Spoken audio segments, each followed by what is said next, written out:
প্রযুক্তির ক্রমবর্ধমান অগ্রগতি বিশ্বকে নিয়ে যাচ্ছে এক অভাবনীয় উচ্চতায়। আকাশ থেকে পাতাল, জন্ম থেকে মৃত্যু, প্রত্যেকটি পর্যায়ে এখন প্রযুক্তির সুস্পষ্ট প্রভাব রয়েছে। আর চিকিৎসা বিজ্ঞান ও প্রযুক্তির অবদান নতুন নয়, তবে সম্প্রতি চীনা বিজ্ঞানীদের দাবি আরও গভীর ও বিস্ময়কর মাত্রা অর্জন করেছে।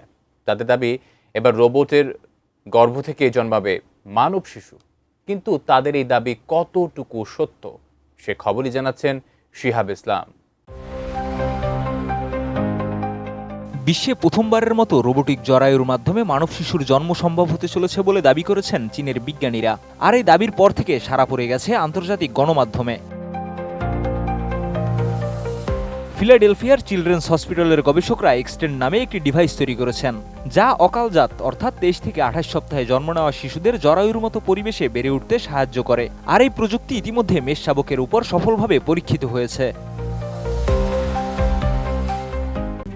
RICL TMX, যুগের পর যুগ স্থাপনা থাকে মজবুত। তবে পূর্ণ গর্ভধারণ এবং শিশুর জন্ম পর্যন্ত প্রক্রিয়া কৃত্রিমভাবে পরিচালনা করা এখনও অত্যন্ত জটিল এবং অনেক বড় চ্যালেঞ্জের, যা গর্ভধারণ থেকে শুরু করে প্রসব পর্যন্ত সম্পূর্ণ প্রক্রিয়াটি অনুকরণ করতে সক্ষম হবে। গর্ভধারণ প্রযুক্তির মূল ভিত্তি হচ্ছে একটি কৃত্রিম জরায়ু, যেখানে ভ্রূণটি বিকাশ লাভ করবে এবং পুষ্টির যোগান আসবে একটি বিশেষ টিউবের মাধ্যমে। পুরো প্রক্রিয়াটি চলবে রোবটের শরীরের ভেতরে একটি কৃত্রিম অ্যামনিওটিক ফ্লুইডের পরিবেশে। তবে কিভাবে ডিম্বাণু ও শুক্রাণুর নিষিক্তকরণ করা হবে কিংবা কিভাবে ভ্রূণ প্রতিস্থাপন করা হবে রোবটের দেহে, এসব নিয়েই তৈরি হয়েছে বৈজ্ঞানিক ও নৈতিক বিতর্ক।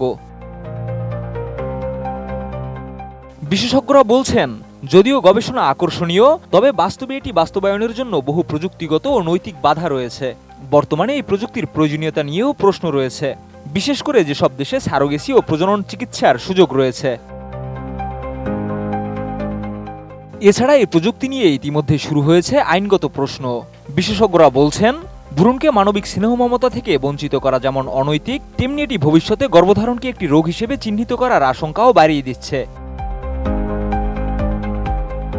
বিশেষজ্ঞদের কেউ কেউ আবার সন্দেহ প্রকাশ করেছেন, মানব শরীরের জটিল হরমোন ও জৈবিক পরিবর্তনগুলো রোবোটিক প্রযুক্তি কি সত্যিই নকল করতে পারবে? এছাড়া নারীবাদী লেখক আন্দ্রেয়া ডওয়ার্কিন অনেক আগেই কৃত্রিম জরায়ু প্রযুক্তির বিরোধিতা করেছিলেন। তার মতে এটি নারীদের প্রজননের প্রাসঙ্গিকতা শেষ করে দিতে পারে। শিহাব ইসলাম, ATN নিউজ।